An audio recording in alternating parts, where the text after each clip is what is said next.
Hi, this is Ruth Theresa with What Inspiring Woman, and today we're talking about astrology.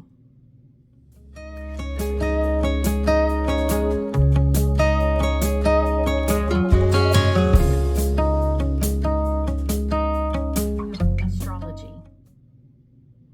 That's right. Today we are talking about the sign Gemini, and that runs really April 21st to June 20th. And this is kind of an air sign. And anybody who's a Gemini, they are always like in their head. They're always thinking.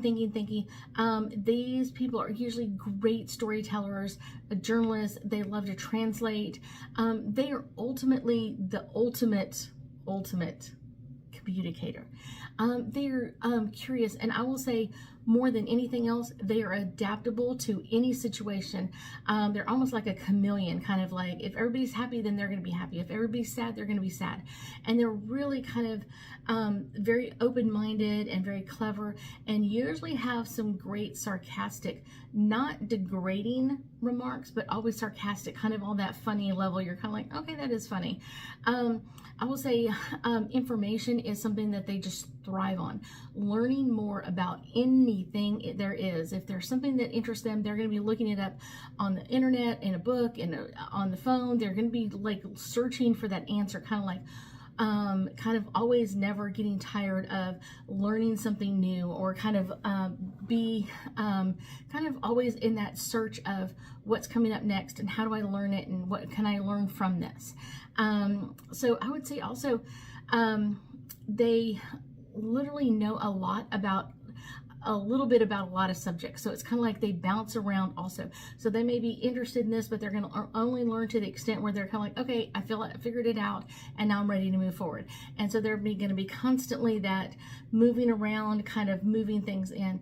I will say they do best when they're following their curiosity, when they're following kind of like, what do we do, or how do we deal with this, or how do we do this kind of thing. And I will say that's kind of where they come from more than anything else, is kind of like that curiosity of like, how do we deal with this, or how do we fix this. Always that let's get that mental side, that air energy in there.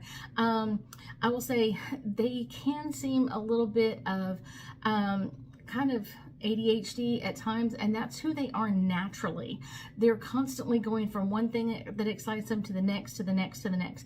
And there's no limit of how many ideas they'll be bouncing around in their head at any given time. They're constantly looking for that new idea or answer of like, how do I solve this, or how do I work through this? I will say they are always looking to improve their communication. What can I learn or say differently than I did last time? If I said this last time and it upset you, let me learn how to say it correctly so we can move forward.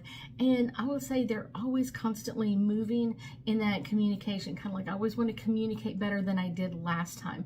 And that's a great energy for Gemini. Gemini really has that kind of that go-get-em energy of like, let's conquer everything, but they also want to be in great communication with other people. And if they don't learn communication as a child, they will learn it from their spouse. They will find a spouse or a partner that is great with communication, and they're going to be pushing them into some new areas of like, oh, I didn't know I had to answer to this, or I had to deal with this. They're going to be looking for those signs and information in their partner, so it's pushing them to learn more. So let's do some angel cards and get us a little bit more insight into all things Gemini energy. Got a couple of them popping up here. This one is focus. I will say this is kind of one of the downfalls, is that they change their focus so fast. It's kind of like one thing to the next, to the next, to the next, to the next. And it's not that they're ever like bored or anything else. Sometimes it's for everybody else, it's like, okay, you went to 5 different things and you did 5, and we judge them, but they're just always looking for that communication, that information, kind of like, how do I do this? And then once they get that information, they're out. Serenity. Geminis are most peaceful when they're able to communicate and connect with others. They may not want to be connected all the time. No one does. But it's one of those, they are kind of the least kind of people that want to be away from everybody. They want to be near people. They love to communicate, even if it's just one-on-one, having a conversation or having a great lunch or dinner with somebody else so they can communicate. Harmony. I will say this comes in a couple of different places. They are most in harmony when they are looking for new information, when they're trying to answer something. It almost brings a peace about them, which is kind of an interesting thing, because most people are like, I'm trying to find this and I can't figure out what I want. So if they've learned something else along the way, they're like, yay, I learned something else along the way. That's kind of an interesting energy. They love to celebrate. Like I said, they literally amp up everybody's energy. So they're that great chameleon energy of you're excited, they're excited. You're sad, they're sad. They're great in that celebration mode, and they love to be like the center of attention and kind of bringing all of their friends group together. They love doing that. So it's one of those Geminis love to be in the limelight, not necessarily too much, but they love to keep everybody going, communicating with everybody. They have great expressions. They, like I said, they always have those funny, witty, sarcastic remarks, never degrading, but always fun and interesting. I thank you so much for joining me today, and I know that we'll be talking again soon.